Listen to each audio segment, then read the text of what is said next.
तो राजकुमार देखिए, तहव्वुर राणा अब भारत आ चुका है, जिससे अभी एनआईए की टीम के द्वारा पूछताछ चल रही है। फिलहाल कल से लेकर आज तक में जो भी पूछताछ हुई है उसमें क्या कुछ बातें निकलकर सामने आई हैं और पूरी कार्रवाई किस तरह से अब आगे बढ़ती हुई। देखिए मनीषा, कल 6:55 पे हिंदुस्तान की सरजमी पे तहव्वुर राणा को लेके आया गया। एक एनआईए की विशेष दल जो गया था वो एनएसजी कमांडो के साथ उसको लेके आया और हिंदुस्तान के जो पालम एयरपोर्ट है, वायुसेना का एयरपोर्ट है, उस पर उसे उतारा गया और उसके बाद उसे सीधे जो उसके फॉर्मेलिटीज़ हैं उसको पूरा कराने के बाद उसको कोर्ट में पेश किया गया और एनआईए का जो विशेष स्पेशल जज हैं उनके सामने उसको पेश किया गया और काफ़ी जद्दोजहद होने के बाद 20 दिन का रिमांड मांगा गया एनआईए की तरफ से, क्योंकि एनआईए ने तमाम औपचारिकताएं पूरी की। उसके बाद क्योंकि हिंदुस्तान का जो कानून है वो ये कहता है कि किसी भी व्यक्ति को अपना बचाव पक्ष रखने के लिए अगर वो सक्षम नहीं होगा तो उसको सरकार की तरफ से वकील मुहैया कराए जाएंगे। सुप्रीम कोर्ट की रूलिंग है। सुप्रीम कोर्ट का मानना स्पष्ट तौर पे है कि यदि कोई व्यक्ति है तो उसको अपना पक्ष रखने के लिए वकीलों की आवश्यकता होती है। इसलिए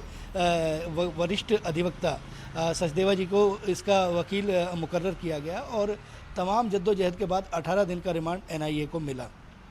मैं एनआईए मुख्यालय पे इस समय मौजूद हूँ और एनआईए मुख्यालय पे जो प्रथम तल है उसके अलावा जो तृतीय तल है उस पर एक विशेष रूम बनाया गया है। 1 दर्जन के आसपास जो अधिकारी हैं वो मुकर्रर किए गए हैं इस पूरी मामले की इन्वेस्टिगेशन करने के लिए। डीजी एनआईए जो हैं वो उनके साथ आधे घंटे की मुलाकात हुई है, ऐसे बताया जा रहा है सूत्रों के हवाले से, और उसमें कुछ क्वेश्चन जो प्रश्न हैं उन प्रश्नों का एक मंच तैयार किया गया है ताकि उसके बारे में जानकारी ली जाए। और आज जो जानकारी मिल रही है वो ये है, क्योंकि प्राथमिक अगले 18 दिन तक इन्वेस्टिगेशन होनी है। तमाम देश के अलग अलग राज्यों में, अलग अलग प्रदेशों में, अलग अलग शहरों में ले जाया जा सकता है। जो सूत्रों के हवाले से जानकारी मिली है उसमें कुछ इस तरीके के इनपुट भी सामने आए हैं कि तहव्वुर राणा जिस समय हिंदुस्तान के अंदर था तो वो उस दौरान अपनी पत्नी के साथ आगरा और उत्तर प्रदेश के हापुड़ जैसे शहरों में भी गया। तो क्या हापुड़ और आगरा को भी दहलाने की आवश्यकता थी या फिर उस तरीके की कुछ जो षड्यंत्र था उस तरीके का षड्यंत्र तैयार किया जा रहा था, रचाया जा रहा था? वहाँ जाने का मकसद क्या था? ये तमाम सवाल जो है ये कहीं ना कहीं पूछे जाएंगे और तमाम जो इन्वेस्टिगेशन है वो बहुत गोपनीय और बहुत संवेदनशील तरीके से करने का निर्णय लिया गया है। हर 24 घंटे के अंदर जो अंतर्राष्ट्रीय मानक है उन मानकों को पूरा करते हुए 24 घंटे के अंदर तहव्वुर राणा का जो है वो मेडिकल चेकअप कराया जाएगा। और ये मुख्यालय जो है ये मुख्यालय अगले 18 दिन के लिए, 18 दिन के बाद फिर उसको एक बार फिर कोर्ट में पेश किया जाएगा और उसके बाद एनआईए किस रास्ते पर पहुंचती है ये देखना बड़ा दिलचस्प होगा। लेकिन बहुत सारे मसले ऐसे हैं कि यदि देखा जाए कि 2008 में जिस समय बम्बई का ये ब्लास्ट और ये जो आतंकवादी हमला था, इसमें 10 आतंकवादी, अगर इसको मनीषा बिल्कुल सरल भाषा में समझने का प्रयास किया जाए तो पाकिस्तान से 10 आतंकवादी चले, वो बॉम्बे पहुँचे। बॉम्बे को हिंदुस्तान की आर्थिक राजधानी के तौर पर माना जाता है। वो समुद्र के रास्ते आए और उनको ठहराने के अलावा तमाम तरह के जो रास्ते हैं, तमाम तरह के जो संसाधन हैं, वो संसाधन मुहैया कराने का आरोप तहव्वुर राणा पे है। और तहव्वुर राणा ने ही उनके लिए एक ब्लूप्रिंट तैयार किया, क्योंकि यहाँ की जो रैकी थी वो भी रैकी तहव्वुर राणा के द्वारा की गई 2008 में। जिस समय 2008 में ये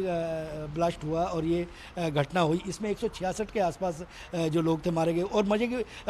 खास बात ये है इसमें, अगर देखा जाए तो एक पक्ष ये है कि तकरीबन आधा दर्जन जो लोग एक्सपायर हुए, जो लोग मारे गए, उसमें आधा दर्जन जो थे वो अमेरिका के नागरिक थे। तो निश्चित तौर पर अमेरिका के एनआईए ने अपना पक्ष जिस समय प्रत्यार्पण कराने की बात हो रही थी तो उसको लेके इस बात को भी रखा कि उसमें जो आतंकवादी हमला था उसमें 6 जो नागरिक थे वो अमेरिका के मूल के थे, अमेरिका के मूल के नागरिक थे। वो बम्बई घूमने के लिए आए थे और जिस समय अटैक हुआ उस समय वो भी उसकी चपेट में आया और वो भी उसमें आए गए। अमेरिका की सरकार ने इस आधार को बहुत गंभीरता से लिया और ये प्रत्यार्पण हुआ। 2008 की यदि बात करें तो इस समय देश के जो प्रधानमंत्री नरेंद्र मोदी हैं वो उस समय गुजरात के मुख्यमंत्री हुआ करते थे। स्वाभाविक तौर पर गुजरात का भी कुछ टर्म इस इन्वेस्टिगेशन के दौरान मिल सकता है, क्योंकि बॉम्बे का जो इलाका है वो पूरा गुजरात और महाराष्ट्र जो है उसकी सीमाएं लगती हैं। तो तमाम देश के अलग अलग जो शहर हैं उन अलग अलग शहरों में किस तरीके की रणनीति बन रही थी, किस तरीके के षड्यंत्र रचे जा रहे थे, इन षड्यंत्रों को रचाने के पीछे कौन कौन लोग थे, हिंदुस्तान की सरजमी पे हिंदुस्तान को दहलाने के लिए वो कौन लोग थे जो मॉड्यूल बन रहे थे। क्योंकि पाकिस्तान का एक नागरिक उसमें पकड़ा गया था, क्योंकि जो 10 आतंकवादी थे उनमें 9 आतंकवादियों को जो हमारी जवान थे वो मुठभेड़ में उन्होंने मार गिराया था, लेकिन कसाब उसमें जिंदा मिला और कसाब पाकिस्तान का मूल निवासी था। इस बात की जरूर पुष्टि होगी कि वो जो आतंकवादी हमला था वो पाकिस्तान की सह पे हुआ, आईएसआई की सह पे हुआ। बिल्कुल राजकुमार, तो देखिए इतिहास के पन्ने तो पलटे जाएंगे ही, और इतिहास के पन्नों को पलटने के बाद कौन कौन सी साजिशें हैं उन पर से भी पर्दा हटेगा। लेकिन फिलहाल देखिए कल से एक यही बात निकलकर सामने आ रही है, और जब से ये मामला सामने आया है तब से ये बात निकलकर सामने आ रही है कि एनआईए के पास बहुत सारे ऐसे सबूत हैं जो सजा दिलाने के लिए काफी हैं। लेकिन उन अगर सबूतों की बात करें तो क्या उन पर से अभी पर्दा हट पाया है कि ऐसे कौन कौन से सबूत हैं जिनके आधार पर इस कार्रवाई को आगे बढ़ाया जाएगा? मनीषा, ये इन्वेस्टिगेशन बहुत गंभीर है क्योंकि देश से जुड़ा हुआ मसला है और इस समय अमेरिका से प्रत्यार्पित करके तैमूर राणा को लाया गया है। तो निश्चित तौर पर पूरा इंटरनेशनल जो एक सिनेरियो है, जो अंतर्राष्ट्रीय जो संस्थान हैं, जो अंतर्राष्ट्रीय संगठन हैं, उनकी भी इस पर निगाह है। हिंदुस्तान की तमाम एजेंसियां जो हैं वो आपस में कोऑर्डिनेट करेंगी। तमाम जो इनपुट हैं, क्योंकि सीबीआई और बाकी और बहुत सारी रॉ अगर बात करें तो जिसका नाम अभी तक नहीं लिया जा रहा है, रॉ के पास भी बहुत सारे इनपुट होते हैं। और 2008 में जो घटना हुई, तो आज 17 साल बाद यदि हम लोग खड़े हुए हैं, उसकी इन्वेस्टिगेशन तमाम एजेंसियों ने की। सबसे पहले अगर कहीं पर कोई घटना होती है तो उसके बाद वहाँ की लोकल पुलिस उसकी इन्वेस्टिगेशन करती है, उसके बाद फिर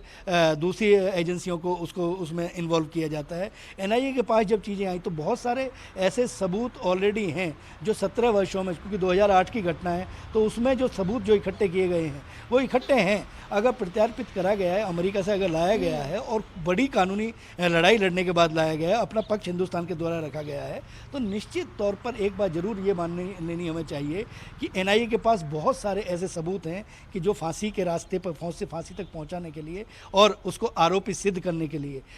वो माकूल होंगे। लेकिन उसके बावजूद भी अगर बात की जाए तो एक बात जरूर स्पष्ट तौर पर तय है कि अपना पक्ष रखने का हर किसी को, पूरा कानूनी प्रक्रिया हिंदुस्तान की जो एजेंसियां हैं, चाहे एनआईए की बात कर लें, सीबीआई की बात कर लें, रॉ की बात कर लें, उसके अलावा गृह मंत्रालय और तमाम जो नियम हैं, वो अंतर्राष्ट्रीय जो मानक हैं, उन मानकों को पूरी तरीके से पूरा किया जा रहा है कि कहीं पर भी उंगली रखने की जगह ना मिले। प्रधानमंत्री नरेंद्र मोदी का जिस तरीके का अपना संकल्प है, निश्चित तौर पर जिस तरीके से गृह मंत्री और उनके और मंत्रिमंडल के और वरिष्ठ सहयोगियों ने इस पर बहुत सधा हुआ बयान दिया है, उससे एक बात जरूर स्पष्ट हो जाती है कि केंद्र सरकार इस पूरे मसले को लेकर, क्योंकि अंतर्राष्ट्रीय स्तर पर हिंदुस्तान आज 5वीं जो महाशक्ति है उसकी तरफ अग्रसर है और हम लोग महाशक्ति बनने के लिए निरंतर प्रयासरत भी हैं। तो स्वाभाविक तौर पर तमाम चीज़ों को देखकर अंतर्राष्ट्रीय मानक जो होते हैं, क्योंकि अंतर्राष्ट्रीय स्तर पर कोरोना काल के बाद एक नई पहचान हिंदुस्तान की बनी है, तो एक बात जरूर इस पर स्पष्ट हो गई है कि यदि हिंदुस्तान की सरजमी को दहलाने वाले लोग अगर दुनिया के किसी भी कोने में होंगे तो उन्हें बख्शा बिल्कुल भी नहीं जाएगा। और आज तो देखिए अमेरिकी न्याय विभाग ने भी भारत की और कानून प्रक्रिया की सराहना करते हुए कहा है कि न्याय की दिशा में भारत सरकार ने और भारतीय कानून ने एक महत्वपूर्ण कदम उठाया है। ये स्टेटमेंट अगर देखा जाए राजकुमार, तो भारत की कानून और कूटनीति के लिए कितनी बड़ी जीत समझा जाए इसे? देखिए मनीषा, अगर इसको देखा जाए तो देखिए एक मानवीय पहलू होता है किसी भी चीज़ का, क्योंकि जिस समय वो घटना हुई जिसमें 166 लोग जो है मारे गए, उनके परिवारों के अगर मर्म को अगर समझा जाए, क्योंकि जिस परिवार का व्यक्ति जाता है उसके परिवार के लोग भी जो हैं वो अपनी बात को कहते हैं, लेकिन उसके बावजूद भी आरोपों के लगने के बावजूद तमाम तरह के जो कानूनी पहलू हैं, एक मानवीय एंगल होता है, एक मानवीय मानवाधिकार जो संस्थान हैं, जो संस्थाएं हैं, वो भी इस बात की तरजीह करेंगी कि हिंदुस्तान जो है वो अपने आप में एक व्यक्ति को लेके आया है, वो आरोपी है, बहुत सारे सबूत उनके पास हैं, बहुत सारा अदालत के सामने सारी चीज़ों को रखा जा सकता है, लेकिन उसके बावजूद भी उसको अपना पक्ष रखने का पूरा समय दिया जा रहा है। बड़े जो बहुत नामी और बहुत शानदार वकील हैं, वो वकील उन्हें मुहैया कराए जा रहे हैं। तो एक मानवीय जो पहलू है, उस पहलू पहलू को भी इसमें ध्यान में रखा गया है। और अमेरिका के अलावा तमाम जो दुनिया के और जो देश हैं वो भी इस बात की तस्दीक करेंगे और इस बात को देख रहे हैं कि हिंदुस्तान एक आरोपी को 166 लोग मारे गए। मतलब आप ये देखिए कि हिंदुस्तान की जो आर्थिक राजधानी थी उसको हिलाने का प्रयास किया गया। 17 बरस तक बहुत लंबा समय होता है। एक इन्वेस्टिगेशन की गई और इन्वेस्टिगेशन करने के बाद तमाम सबूत होने के बावजूद उसको लाकर और एक बात ये मैसेज करने का प्रयास किया पूरी दुनिया को कि ये बात बताने का प्रयास किया हिंदुस्तान ने कि हमारे यहाँ कानून व्यवस्था है। हम लोग निश्चित तौर पर एक आदमी जो एक इंसान है, अगर वो इंसान अगर कोई गलत कदम भी उठा देता है तो उसको भी उसका पक्ष रखने का पूरा मौका दिया जाएगा। तो इन्वेस्टिगेशन चलेगी, बिल्कुल राजकुमार, सबूत देखिए होंगे, इस कानून उन व्यवस्था सबूतों से के आधार पर चीज़ों का जो सबसे ज्यादा प्रभावित होता हुआ नजर आ रहा है और जिसमें सबसे ज्यादा बौखलाहट इस वक्त देखने को मिल रही है वो है हमारे पड़ोसी मुल्क पाकिस्तान में। क्योंकि देखिए जांच की आंच पाकिस्तान तक भी पहुंच रही है और ऐसे में पाकिस्तान की अब खलबलाहट भी निकलकर सामने आने लगी है और उन्होंने साफ तौर से इनकार कर दिया है कि वो किसी तहव्वुर राणा को नहीं जानते हैं।